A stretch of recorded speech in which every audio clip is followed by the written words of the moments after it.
हे दुर्गा माता, आपसे हाथ जोड़कर निवेदन है कि आपकी इस वीडियो को जो भी लाइक और चैनल को सब्सक्राइब करे, उसके जीवन में कभी दुख दर्द मत आने देना। दोस्तों, नवरात्रि का महापर्व बहुत ही शुभ और मंगलकारी माना जाता है। नवरात्रि के पूरे 9 दिन गंगा जल की हर एक बूंद की तरह पवित्र माने जाते हैं। यह शुभ समय भक्तों के जीवन में खुशियों की सौगात लेकर आता है। दोस्तों, आपको बता दें, 2024 में इस साल चैत्र नवरात्रि के प्रथम दिन मंगलवार होने से माता दुर्गा की सवारी इस बार घोड़ा है। माता दुर्गा जी का घोड़े पर सवार होकर आना शुभ संकेत नहीं माना जाता। धार्मिक मान्यताओं के अनुसार जब भी माता दुर्गा जी घोड़े पर सवार होकर आती हैं, तो सामाजिक और राजनीतिक स्तर पर बड़े बदलाव देखने को मिल सकते हैं। घोड़े को तीव्रता, युद्ध आदि का प्रतीक माना जाता है। इसलिए जब भी माता की सवारी घोड़ा होता है तो राजनीतिक गलियारों में हलचल देखने को मिलती है। देश और दुनिया में जंग के आसार बन सकते हैं और कोई बड़ा राजनीतिक परिवर्तन भी देखने को मिल सकता है। दोस्तों, इस बार नवरात्रि पूरे 9 दिनों तक मनाई जाएगी, ना एक भी दिन कम ना ज्यादा। पूरे 9 दिनों तक मनाई जाएगी। मां शेरावाली की विशेष रूप से पूजा आराधना की जाएगी। चैत्र नवरात्रि का महापर्व इस बार 2024 में 9 अप्रैल दिन मंगलवार से शुरू होकर 17 अप्रैल बुधवार के दिन समाप्त होंगे। ऐसे में चैत्र नवरात्रि पर माता दुर्गा जी की कृपा पाने के लिए कलश स्थापना का शुभ मुहूर्त है। 9 अप्रैल को सुबह 6:02 से 10:16 के बीच कलश स्थापना का शुभ मुहूर्त रहेगा। मुहूर्त में की गई पूजा बहुत ही शुभ मानी जाती है। इससे समस्त देवी देवताओं की कृपा प्राप्त होती है और पूजा पाठ का फल कई लाख गुना प्राप्त होता है। ऐसे में जो व्यक्ति नवरात्र आने से पहले घर से ये चीजें हटा देता है, तो उसके घर में मां वैष्णो जी का होगा, आगमन माता लक्ष्मी जी का होगा, वास माता शेरोवाली आपकी झोली खुशियों से भर देंगी। इसीलिए नवरात्रि आने से पहले घर से ये चीजें फौरन हटा दें। दोस्तों, आज हम कुछ ऐसे ही गलतियों के बारे में जानेंगे जो अगर आपके घर में भी होती है तो माता लक्ष्मी कभी नहीं करती। ऐसे घर में प्रवेश, फिर चाहे आप कितनी ही पूजा पाठ कर लो, माता लक्ष्मी ऐसे घर में कभी नहीं आती। ऐसे घर से देवी देवता भी हमेशा रहते हैं नाराज। दोस्तों, पूरी जानकारी को देखने के लिए इस वीडियो को अंत तक जरूर देखें। सच्ची श्रद्धा से कमेंट बॉक्स में लिखे हर हर महादेव, ओम नमः शिवाय महादेव के लिए एक लाइक तो बनता है। दोस्तों, सबसे पहले नवरात्रि के पहले ही मंदिर की अच्छी तरह से साफ सफाई कर लें। मंदिर के अंदर अगर पुरानी मालाएं हैं, टूटी फूटी मूर्तियां हैं, उसके साथ ही खाली माचिस के डिब्बे रखे हुए हैं, तो उन्हें बाहर फेंक दें तथा टूटी मूर्ति को किसी नदी में प्रवाहित कर दें। घर में छोटे बच्चों को नवरात्रि का व्रत नहीं रखना चाहिए। इससे उनकी जान को खतरा हो सकता है, क्योंकि इस व्रत में शरीर को अधिक शक्ति की जरूरत होती है। माता शेरावाली की तस्वीर अगर कांच के फ्रेम की है और वो कांच हल्की सी अगर टूटी हुई हो, तो ऐसे कांच को बदलवा लें या ऐसी तस्वीर को जल में विसर्जित कर दें। टूटी मूर्ति की पूजा करने से, टूटी तस्वीर की पूजा करने से आपकी श्रद्धा, भक्ति, व्रत आदि सब टूट जाता है। आपका व्रत खंडित हो जाता है। दोस्तों, नवरात्रि के 9 दिन बहुत ही पवित्र होते हैं। नवरात्रि के 9 दिनों में आचार्य विचार और घर को साफ सुथरा और पवित्र रखना अति आवश्यक है। इसीलिए नवरात्रि के 9 दिनों में ब्रह्मचार्य का पालन किया जाता है और तामसिक भोजन ग्रहण नहीं किया जाता। नवरात्रि के 9 दिनों में माता रानी के भक्तों को प्याज, लहसुन, मांस, मदिरा और अंडे से दूर रहना चाहिए। अधिकतर भक्त इन नियमों का पालन भी करते हैं, लेकिन वो एक गलती कर बैठते हैं। वो नवरात्रि के 9 दिनों में अपने घर इन अपवित्र चीजों को रख लेते हैं। ऐसा भूल कर भी नहीं करना चाहिए। भागवत पुराण के अनुसार नवरात्रि के 9 दिनों तक माता रानी अपने भक्तों के घर में वास करती हैं। अगर आप भी चाहते हैं कि माता रानी आपके घर में वास करें, तो आप अपने घर के वातावरण को पवित्र रखें और नवरात्रि शुरू होने से पहले ही अपने घर से प्याज, लहसुन, मिर्च, अंडा और मदिरा को बाहर निकाल दें। अपने घर को साफ रखें। इन वस्तुओं को घर से बाहर निकालने के बाद अपने घर में गंगा जल का छिड़काव अवश्य करें। भगवत गीता में भगवान कृष्ण जी कहते हैं, बगैर गंगा जल छिड़काए कोई भी मंगल कार्य सफल नहीं माना जाता। गंगा जल का छिड़काव स्वयं भगवत गीता में भगवान श्री कृष्ण जी ने बताया था। अगर आपके घर में गंगा जल ना हो तो मार्केट से गौमूत्र ला सकते हैं और गौमूत्र लाकर आप गौमूत्र का अपने घर में छिड़काव करें। बस थोड़ा सा पानी में डाल लें, इससे आपके घर का वातावरण पवित्र हो जाएगा। घर में मौजूद नकारात्मक ऊर्जा भी नष्ट हो जाएगी। और जिस घर में वातावरण पवित्र होता है और नकारात्मक ऊर्जा नहीं होती, वहां माता रानी का वास सदैव होता है। नवरात्रि के पहले आप अपने पूरे घर की अच्छी तरह से साफ सफाई कर लें। घर में जो भी फालतू सामान है, फटे पुराने कपड़े, उन्हें बाहर निकाल दें। घर में बेकार पड़ा सामान नकारात्मक ऊर्जा लाता है, इसीलिए गंदगी बिल्कुल भी ना करें। धूप दीप जलाकर वातावरण को स्वच्छ रखें। दोस्तों, माता के आगमन के लिए घर का दरवाजा जरूर सजाना चाहिए। इससे माता आकर्षित होती हैं और घर के द्वार में प्रवेश करती है। मां के आगमन के लिए द्वार को फूलों से सजाना चाहिए। दोस्तों, कई लोग ऐसे हैं जो माता रानी की चौकी कागज बिछाकर बनाते हैं, जो कि बिल्कुल गलत माना गया है। माता की चौकी के लिए आप नीचे लाल कपड़ा ही बिछाएं। काला कपड़ा और सफेद कपड़ा भूलकर भी नहीं बिछाना चाहिए। ध्यान रखें, कपड़ा फटा भी नहीं होना चाहिए।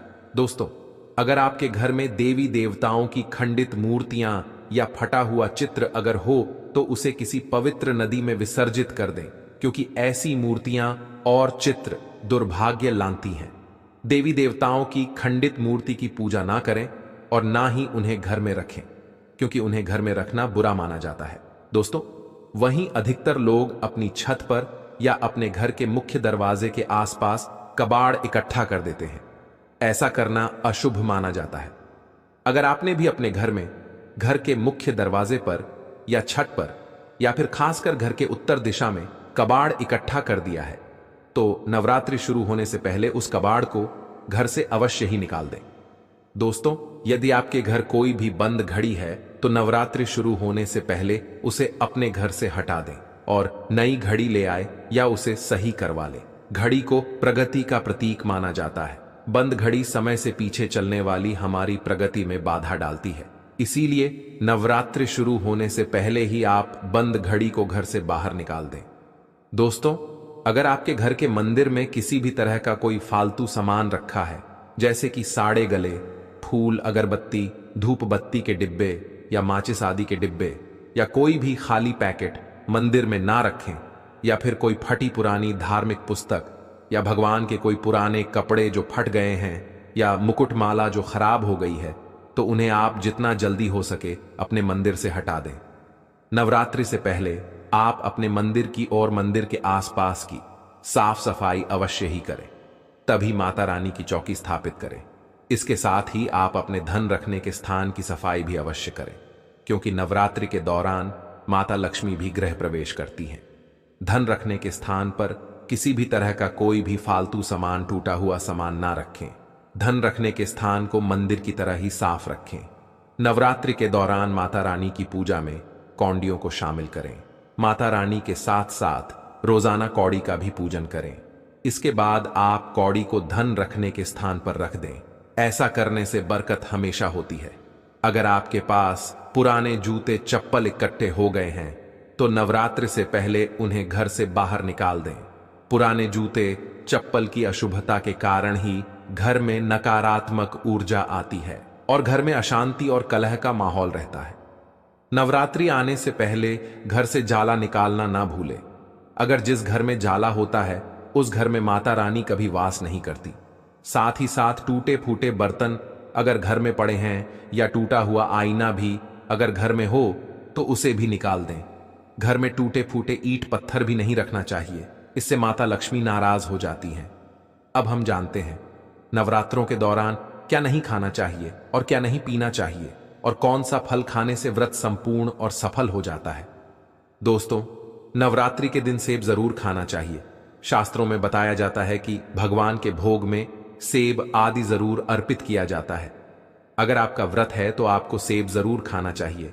केला, पपीता, तरबूज और मीठे अंगूर जरूर खाना चाहिए। इन फलों से व्रतधारी को शक्ति मिलती है और व्रत संपूर्ण हो जाता है। शास्त्रों में बताया जाता है कि नवरात्रों के दिनों में सीताफल जरूर खाना चाहिए। सीताफल खाने से 10 ऐसी बीमारियां हैं जो खत्म हो जाती है। माना जाता है कि नवरात्रों के दिनों में सीताफल का घर में प्रवेश होना बड़ा ही शुभ माना गया है। सीताफल खाने से नवरात्रि का व्रत सफल हो जाता है, क्योंकि इसमें माता सीता का आशीर्वाद मिला हुआ होता है। नवरात्रि के दौरान इसे जो भी खाता है उसे दुखों का सामना नहीं करना पड़ता। सीताफल आपको जरूर खाना चाहिए दोस्तों। नवरात्रों में व्रतधारी को डब्बा बंद लस्सी, डब्बा बंद जूस नहीं पीना चाहिए। उसमें कई केमिकल मिले होते हैं जिसके कारण आपका व्रत टूट सकता है। जब भी आप फलों का जूस पिए तो याद रखें उसमें नमक ना डालें, नहीं तो व्रत टूट जाएगा। साथ ही साथ जूस में बर्फ भी नहीं डालना चाहिए। फलों का सादा जूस पीने से व्रत सफल होता है। दोस्तों, नवरात्रि के दौरान सिंघाड़े का आटा या कुत्तू का आटा खाने से पहले यह देख लें कि आटा पुराना नहीं होना चाहिए, क्योंकि पुराने आटे में कीड़े वगैरह पड़ जाते हैं जिसके कारण आपका व्रत टूट सकता है, क्योंकि यह छोटे छोटे कीड़े हमें दिखाई नहीं देते और आपके मुंह तक पहुंच जाते हैं। ऐसा आटा खाना मतलब कीड़े मकोड़े का मांस खाने के बराबर माना गया है। दोस्तों, नवरात्रि के दौरान आप शाम के समय खाने में दही ले सकते हैं, आलू वगैरह खा सकते हैं, साबूनदाने की टिकिया बनाकर खा सकते हैं, साबूनदाने की और आलू के पापड़ भी खा सकते हैं। कई सब्जियां तो ऐसी हैं जो नवरात्रि के दौरान भोजन में शामिल कर सकते हैं। इससे आपको एनर्जी मिलेगी और व्रत सफल हो जाएगा। नवरात्रि के दौरान आप दूध पी सकते हैं जो आपको ताकत देगा, चाय वगैरह भी पी सकते हैं, लेकिन याद रहे उसमें नमक ना डालें। एक बात का ध्यान रहे, व्रतधारी को पेट भर खाना यानी गले तक भोजन नहीं करना चाहिए, नहीं तो व्रत रखना का कोई भी फायदा नहीं होगा। थोड़ा थोड़ा खा सकते हैं। दोस्तों, नवरात्रि के 9 दिन आदिशक्ति मां दुर्गा को समर्पित होते हैं। नवरात्रि के 9 दिन माता रानी के 9 अलग अलग स्वरूपों का पूजन किया जाता है। नवरात्रि के 9 दिनों में माता रानी को अलग अलग स्वरूप के हिसाब से अलग अलग पुष्प, अलग अलग भोग अर्पित किया जाते हैं। लेकिन क्या आप जानते हैं कुछ ऐसी वस्तुएं जिन्हें नवरात्रि के दौरान भूलकर भी माता रानी को अर्पित नहीं करना चाहिए? अगर इन वस्तुओं को आप गलती से भी माता रानी को अर्पित कर देते हैं तो आपको व्रत और पूजन का पूर्ण लाभ नहीं होगा।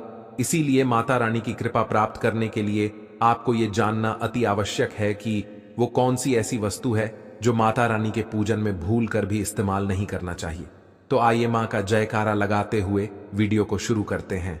दोस्तों, नंबर 1, नवरात्रि के दौरान शादीशुदा महिलाओं को सफेद कपड़े पहनकर पूजा पाठ नहीं करना चाहिए। साथ ही साथ काले कपड़े भी नहीं पहनना चाहिए, इससे पूजा व्रत आदि खंडित हो जाती है। माता की चौकी जब आप लगाएं तो उसके नीचे कागज नहीं लगाना चाहिए। माता की चौकी हमेशा लाल कपड़ा बिछाकर ही बनाना चाहिए। हमेशा याद रहे, नवरात्रों के 9 दिनों तक व्रतधारी को अपना आसन माता की चौकी के आगे ही लगाना चाहिए और वहीं पर आपको सोना चाहिए। मंदिर को नवरात्रि के दौरान अकेले नहीं छोड़ा जाता, बहुत ही अशुभ माना जाता है। इससे दुर्गा माता नाराज हो जाती है और हमेशा के लिए चली जाती है। दोस्तों, नंबर 2, नारियल। हिंदू धर्म में नारियल को समृद्धि, धन, श्रद्धा और सम्मान का सूचक माना जाता है। नारियल को श्रीफल भी कहा जाता है। नारियल को सुख समृद्धि में वृद्धि करने वाला माना जाता है। नारियल का हर मांगलिक कार्य में विशेष महत्व होता है। जैसे कि आप सभी जानते हैं कि माता रानी के कई मंदिरों में नारियल से बलि भी दी जाती है और माता रानी के पूजन में नारियल का इस्तेमाल हम सभी करते हैं। खासकर कलश की स्थापना नारियल रखकर ही की जाती है। माता रानी के पूजन में हम नारियल इस्तेमाल करते समय कुछ गलतियां कर बैठते हैं। दोस्तों, नारियल कई प्रकार के होते हैं, एक हरा, दूसरा सूखा, जिसके अंदर पानी होता है। जिस नारियल के अंदर पानी होता है, माता रानी के पूजन में सदैव पानी वाला और जटा वाला नारियल ही इस्तेमाल करें। नारियल का पूर्ण होना चाहिए।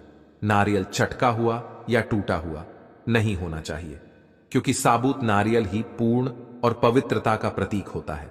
साबुत नारियल ही सुख समृद्धि का प्रतीक होता है। साबुत नारियल को ही श्रीफल यानी कि मां लक्ष्मी का फल कहा जाता है। नवरात्रि में माता रानी के कलश की स्थापना करते समय जटा वाला यानी कि पानी वाला नारियल ही कलश पर स्थापित करना चाहिए। साथ ही यह ध्यान रखना चाहिए कि नारियल को सदैव कलश के ऊपर लिटाकर रखना चाहिए। घट स्थापना करते समय कभी भी नारियल को खड़ा करके नहीं रखा जाता। नारियल को सदैव लिटाकर कलश के ऊपर रखा जाता है। साथ ही नारियल को स्थापित करने से पहले आप नारियल को लाल कपड़े में लपेटकर उस पर और फिर लाल चुनरी उड़कर आप नारियल को कलश के ऊपर स्थापित करें। शास्त्रों के अनुसार कलश के ऊपर जब सही तरीके से नारियल रखा जाता है और सही प्रकार का नारियल रखा जाता है, तभी व्रत और पूजन का पूर्ण फल प्राप्त होता है। यह भी ध्यान रहे कि महिलाएं माता रानी को नारियल अर्पित तो कर सकती हैं, लेकिन कभी भी माता रानी के सामने नारियल को भूल कर भी ना तोड़े, क्योंकि नारियल बीज रूप होता है और स्त्रियां बीज रूप से ही शिशु को जन्म देती हैं। इसीलिए कभी भी महिलाओं को नारियल नहीं तोड़ना चाहिए।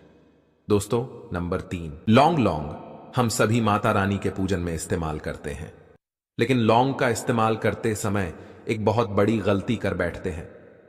हमेशा ध्यान रखना चाहिए कि माता रानी को सदैव फूल वाली लौंग ही अर्पित करना चाहिए। जिस लौंग के ऊपर फूल नहीं होता या फिर जिस लौंग के पीछे लकड़ी की डांडी नहीं होती, उसको आप माता रानी के पूजन में भूल कर भी इस्तेमाल ना करें। फूल वाले लौंगों को ही पूर्ण माना जाता है और माता रानी के पूजन में कोई भी अपूर्ण वस्तु, कोई भी खराब वस्तु या टूटे हुए अक्षत इस्तेमाल नहीं करना चाहिए। इसीलिए सदैव माता रानी की पूजन में फूल वाली लौंग का ही इस्तेमाल करें। दोस्तों, नंबर 4, तुलसी के पत्ते अर्पित नहीं करने चाहिए। मां दुर्गा के पूजन में तुलसी पत्र का इस्तेमाल करना वर्जित माना जाता है। तुलसी पत्र के अलावा आंवला भी माता रानी को अर्पित नहीं करना चाहिए और दूर्वा भी माता रानी को अर्पित नहीं करना चाहिए। दूर्वा भगवान श्री गणेश जी को अति प्रिय है। नवरात्रि में आप भगवान गणेश को दूर्वा अर्पित कर सकते हैं। भगवान विष्णु जी को तुलसी के पत्ते अवश्य अर्पित कर सकते हैं, लेकिन माता रानी को भूलकर भी तुलसी के पत्ते या दूर्वा अर्पित ना करें। माता रानी को सफेद फूल भी अर्पित ना करें। माता रानी को सदैव लाल रंग के फूल अर्पित करने चाहिए। लाल रंग के फूल माता रानी को अति प्रिय हैं। खासकर माता को गुड़हल और कमल के फूल अति प्रिय हैं। शास्त्रों में बताया जाता है कि घर में माता रानी की 2 या 3 मूर्तियां या फोटो नहीं होनी चाहिए। इस बात का भी आप विशेष ध्यान रखें कि माता रानी की पूजन में कोई भी खंडित चीज इस्तेमाल ना करें। खंडित चीज जैसे कि चटका हुआ या टूटा हुआ दीपक या फिर चटका हुआ कोई बर्तन। साथ ही ये भी ध्यान रहे कि लोहे के और प्लास्टिक के बर्तन आप माता रानी के पूजन में इस्तेमाल ना करें, क्योंकि प्लास्टिक के चाइनीज बर्तन हड्डियों के पाउडर से मिलकर बनते हैं। ऐसा ना करें। ऐसे बर्तनों को माता रानी के पूजन से सदैव दूर रखें। माता रानी को जो पुष्प अर्पित कर रहे हैं, उन्हें सूंघे नहीं सूंघे हुए फूल या गिरे हुए फूल या फिर मुरझाए हुए फूल माता को अर्पित ना करें।